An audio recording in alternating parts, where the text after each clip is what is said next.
All right, good morning, everybody. It's Jay again. So I wanted to talk a little bit today about bananas and about dwarf bananas versus the kind of full-size bananas. So this is a stump. This is just a section of the stump of an ice cream banana, and you can see that this thing is this thing is no joke, guys. I mean, this thing is huge. There's my hand, and you see the size, and I'll show you the kind of the weight of the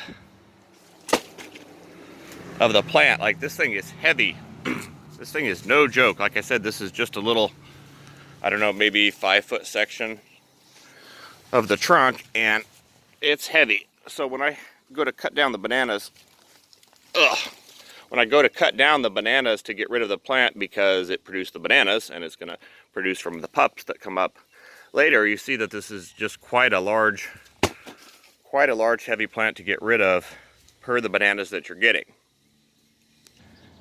Alright guys, so to give you a better visual of how actually big that these things can get, I cut down Mama plant and I put her next to my Nissan truck. So I've got a Nissan Titan extended cab truck, and you see that this banana basically reaches from one end all the way to the other end, and then another, I don't know, probably 5 feet there, and then of course I left another maybe 1.5 feet of the stump in the ground. So these are a very big plant. Banana plants are a very, very large plant. This is an ice cream variety, and so I don't know, this got to be on the area of 20 some odd feet tall, which is great, and they look really beautiful, but they're just a little bit too tall for down here. So these guys like to blow over from the wind, and there's really nothing worse than getting a banana plant this large and then you lose it from the wind. Well, this one did produce bananas, so I finally took Mama out, but just know that you're also going to have the disposal of the plant when you're ready to do it. And I'll tell you what, this stump alone, this piece here, this must weigh about 50 pounds, 50 or 60 pounds. I mean, that thing's just solid water. So remember that you're going to have to get rid of some plant material when the plant goes. Now, let me show you one that I prefer a little bit better that I've got in the backyard. All right, so this is another variety of banana. So this is called a 1,000 fingers banana, and this is going to be a little bit of a taller, probably a little bit of a taller plant also, but you see that I've got this one planted next to a wall here, and I've also got it planted next to this pole, this support beam that I have out here. So if this thing gets a little bit too crazy, then I can always at least stake it up a little bit to the base of this support system. And it's also kind of enclosed in here in the wind, so it's not going to get too much wind. Let's go back to this other one though. This is more along the lines of what I think is appropriate for Arizona down here. So we're going to look at a dwarf Namois, and this is one I put in as a little pup 3 or 4 months ago, and now this one is kind of a monster. So let's get back here. So this one, this is a dwarf. So this one is really, really happy back here, and you see that this one branches off at about, I don't know, 6 feet, 6 or 7 feet. And this one should be producing bananas soon because this one has quite a few leaves on it. So this one's fast, a really fast producer as far as getting to your bananas. You don't have to wait quite so long. And it's a lot sturdier, so that's the main thing. So if you look at this plant, you'll see a lot of the leaf divisions are right here. If we look down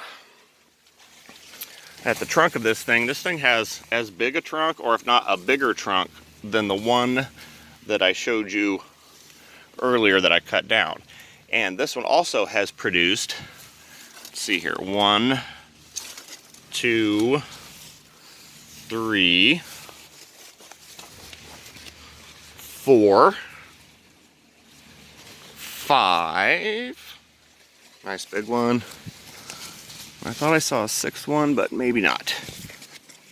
So 5 pups within that time, and has grown to a really, really good size, and it's sturdy. I mean, this thing is just, this little guy is solid. Nice little solid banana plant.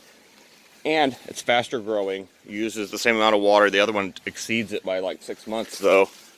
And to me, these are prettier. These are just right here at your height. These leaves, they look really tropical. And these are the ones that I would say do guys down here in Arizona. So like the dwarf namois, dwarf lacatan. These are the bananas for Arizona because we get the monsoon winds, which blows them over. And we need a little bit of a shorter fruiting cycle because we do get the cold weather. And these guys are just stout and beautiful, and they look amazing after the summer. You'd think that they'd be pretty cooked, but they look really, really good. So yeah, guys, bananas, banana plants. I would do dwarf varieties. Like I like this dwarf namois, dwarf lacatan. Do the dwarfs. Don't get the full-size ones. I know they sound really appealing because they have names like ice cream banana. But if you're not getting good bananas, there's really no point. So yeah, these guys don't use, they only use about half as much water, I guess, as the full-size banana plants.